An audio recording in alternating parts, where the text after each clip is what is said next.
आज हम भाषा के विषय पर बात करने वाले हैं। हमने अभी हाल फिलहाल में ही वृतांतों की यात्रा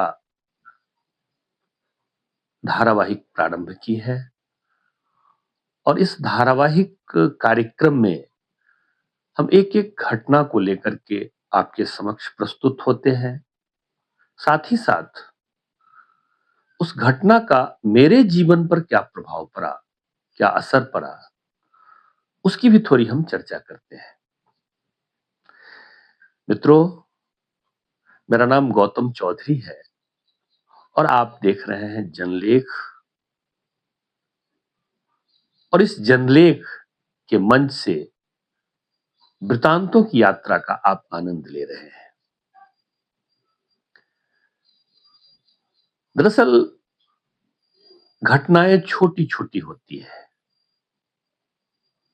लेकिन व्यक्ति के व्यक्तित्व पर उसका व्यापक असर होता है। आज पूरे देश भर से नौजवान जुट रहे हैं दिल्ली के जंतर मंतर पर, जिनको ये लगता है कि हमारा देश है और आने वाले समय में हम ही इस देश के नायक हैं, कर्णधार है, जो भी कहिए आप उनको। वो सब के सब ऐसी मतलब मनोवृत्ति लेकर के, मन में ये संकल्प लेकर के दिल्ली के जंतर मंतर की ओर कूच कर रहे हैं। विगत दिनों इस पर बहुत सारे विवाद भी हुए। मैं उन विवादों के केंद्र में, विवादों की परिधि में और विवादों के तह में नहीं जाना चाहता, लेकिन इन संपूर्ण मामलों में दो तीन बात उभर कर सामने आई है और उसमें जो सबसे महत्वपूर्ण बात उभर करके सामने आई है वो है भाषा। हमारे आदरणीय प्रधानमंत्री नरेंद्र भाई मोदी ने ऐसे मेरी तरह कई रील बना करके अपना स्टेटमेंट उन्होंने सोशल मीडिया के डिफरेंट डिफरेंट माध्यमों पर प्रसारित किया है और उन्होंने आरोप लगाया, जो आरोप सत्य है, इसमें कहीं कोई शक नहीं है कि हमारे जो नौजवान है, जो किशोर पीढ़ी है और जो दिल्ली के जंतर मंतर पर जिन्होंने प्रदर्शन किया, उनकी भाषा सचमुच में अच्छी नहीं है। लेकिन अब भाषा की सीमा रही कहां? जो लोग ये आरोप लगा रहे हैं कि फलाने ने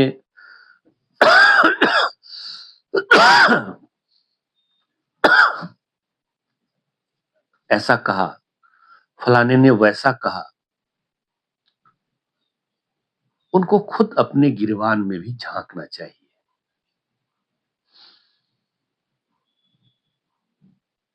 अगर हम ऐसा कहते हैं कि फलाने व्यक्ति ने मुझे गाली दी, तो हमें एक बार रुक करके सोचना चाहिए कि आखिर उसने गाली क्यों दी। हमने ऐसी कोई भूल करी जिसके कारण उस व्यक्ति ने मुझे गाली दी? जैन जी ऐसा करके कोई एक पूरा देश में अभी वाइब्रेंट चल रहा है। लेकिन कई ऐसे शब्द गढ़े गए और सोशल मीडिया तो समझो आजकल गाली गलौज का एक अड्डा बन गया है।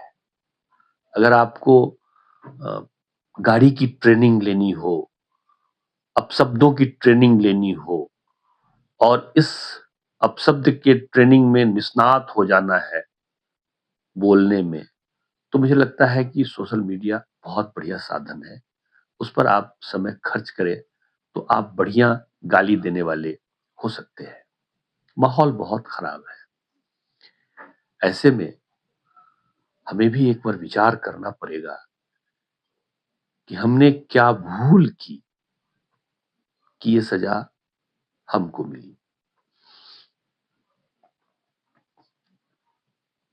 तो उसका दूसरा पक्ष है, तो मुझे कवि का नाम तो याद नहीं है, बट उन्होंने कहा है कि वाणी ऐसा बोलिए मन का आपा खोए, औरों को शीतल करे आपो शीतल होए। राष्ट्रीय स्वयंसेवक संघ को मैं बहुत ज्यादा नहीं जानता हूं, लेकिन उनके लोगों से जितने मेरे ताल्लुकात रहे हैं, उसमें दो बातें बहुत अच्छी मुझे लगी। एक, उनकी हिंदी बहुत अच्छी होती है।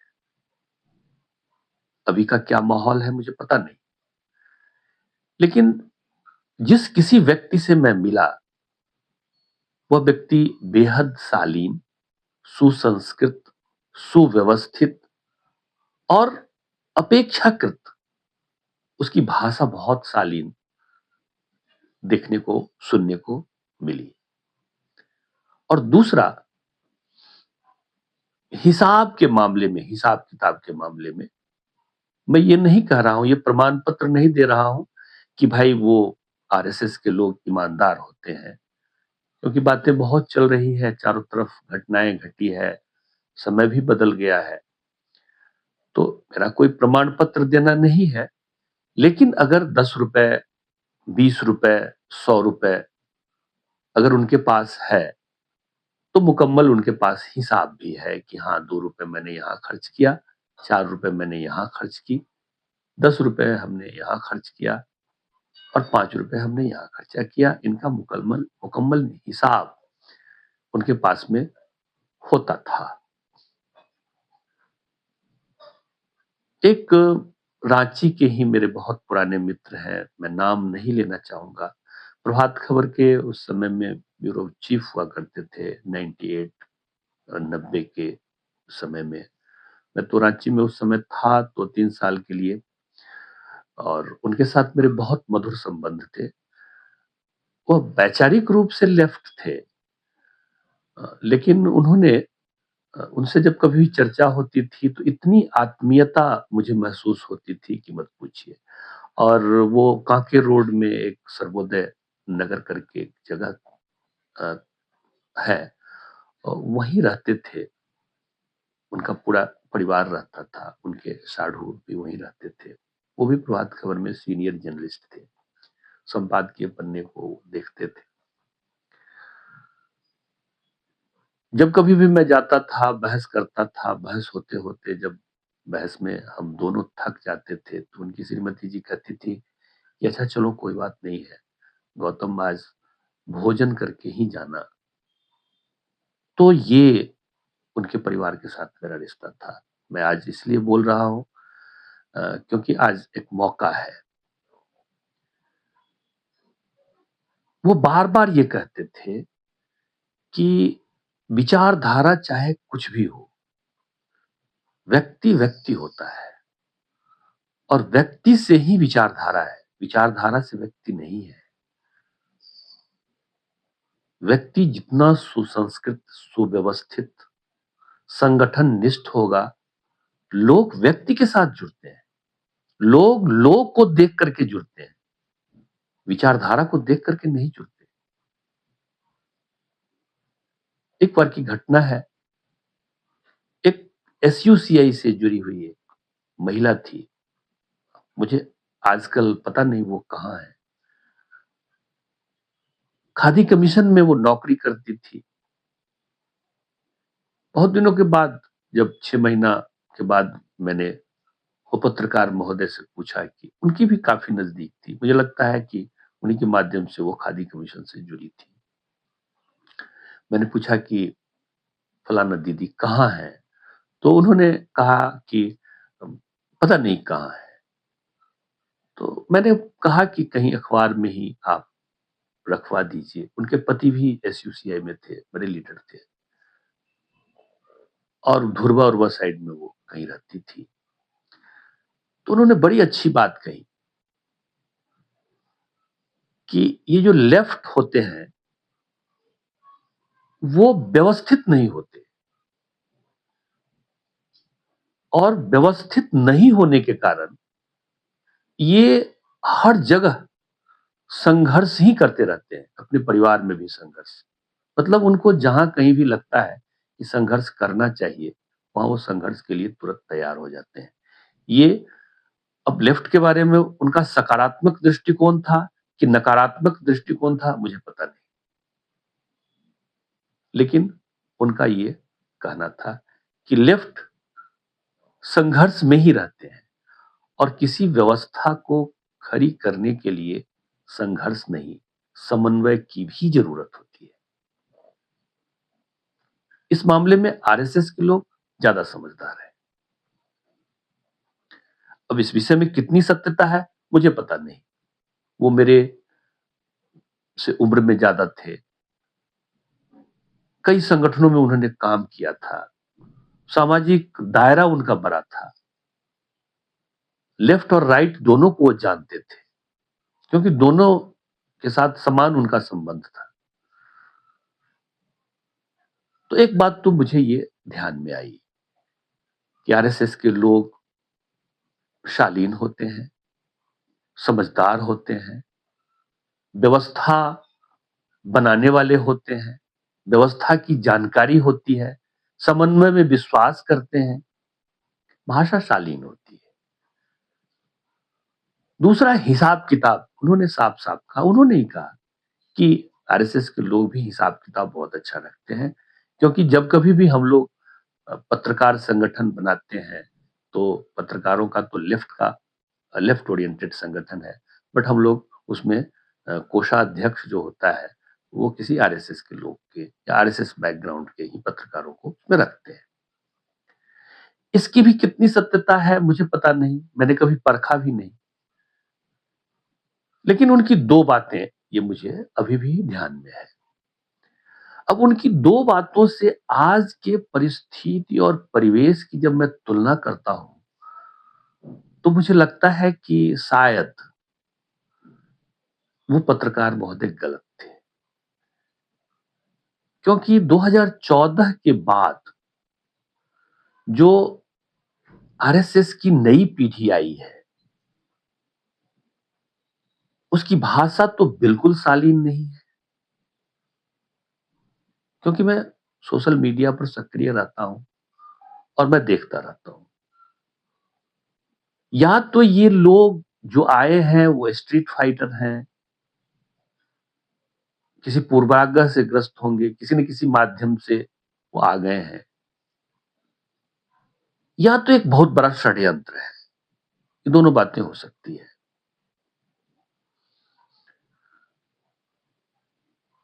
तो भाषा के मामले में जो शालीनता का प्रमाण पत्र पत्रकार महोदय ने दक्षिणपंथी राष्ट्रीय स्वयंसेवक संघ को जो दिया था, मैं आज की दृष्टि में दावे के साथ कहता हूं कि आज वो गलत साबित हो रहा है। अधिकतर लोग की भाषा अब तो शालीन नहीं है। पैसे की शुचिता की बात अगर आप करते हैं तो मैं मानता हूं कि चंपत राय जी ने, आदरणीय चंपत राय जी ने कोई गलती नहीं की हो, लेकिन जिम्मेदारी तो उन्हीं की बनती है। और जिस प्रकार से जांच हो रहे हैं उसमें भी उम्मीद नहीं लग रही है कि वो आने वाले समय में जांच सही दिशा में जांच होगी। तो आर्थिक शुचिता का भी एक बहुत बड़ा जो प्रमाण पत्र इन लोगों के पास था वो भी लगभग लगभग खत्म हो चुका है। तो भाषा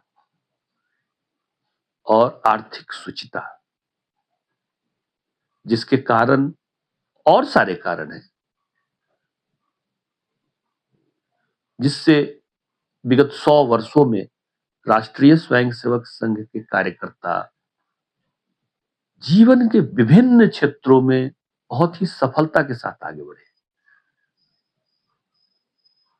लेकिन वर्तमान दौर जो है वह संकट का दौर है और मुझे लगता है कि राष्ट्रीय स्वयंसेवक संघ को एक बार सिंहावलोकन करना चाहिए,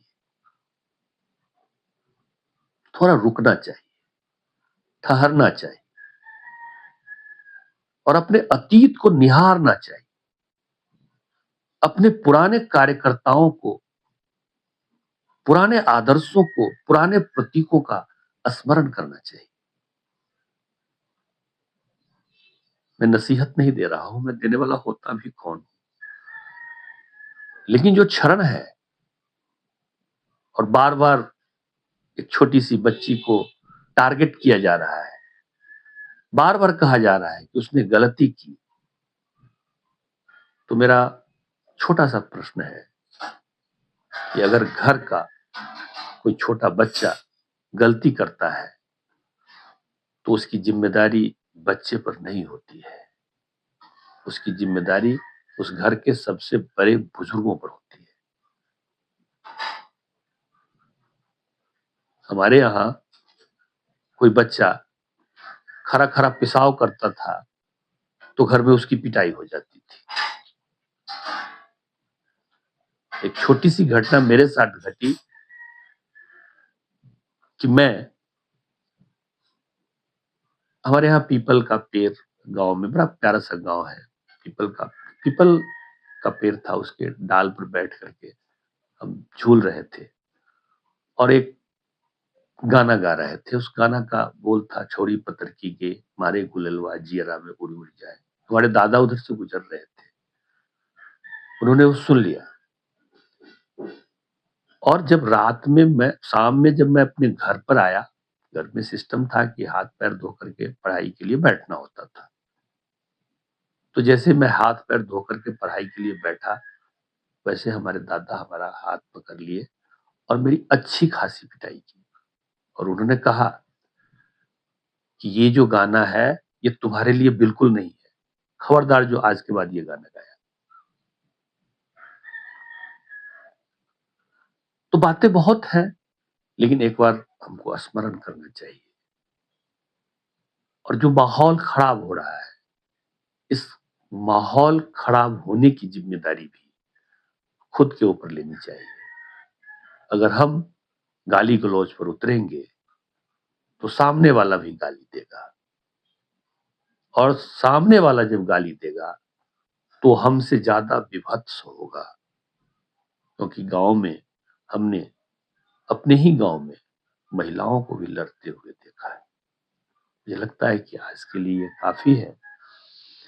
आने वाले समय में हम फिर नए विषय को लेकर के, नई वृत्तांत यात्रा को लेकर के, वृत्तांतों की यात्रा लेकर के आपके सामने समक्ष प्रस्तुत होंगे। उससे जब मैं जाऊं उससे पहले मैं एक विनम्र निवेदन आपसे करना चाहूंगा कि चूंकि ये मेरा छोटा सा प्रयास है, ये हमारा चैनल है, इस चैनल को कृपया आप सब्सक्राइब कर लें। इच्छा हो तो, अच्छा लगे तो, और इसे अपने मित्रों के बीच सोशल मीडिया पर डाल सकते हैं, साझा कर सकते हैं, लाइक कर सकते हैं और इसके नीचे आप कमेंट भी कर सकते हैं। तब तक के लिए मुझे इजाजत दीजिए, फिर अगली बार मुलाकात होगी। नमस्कार, धन्यवाद।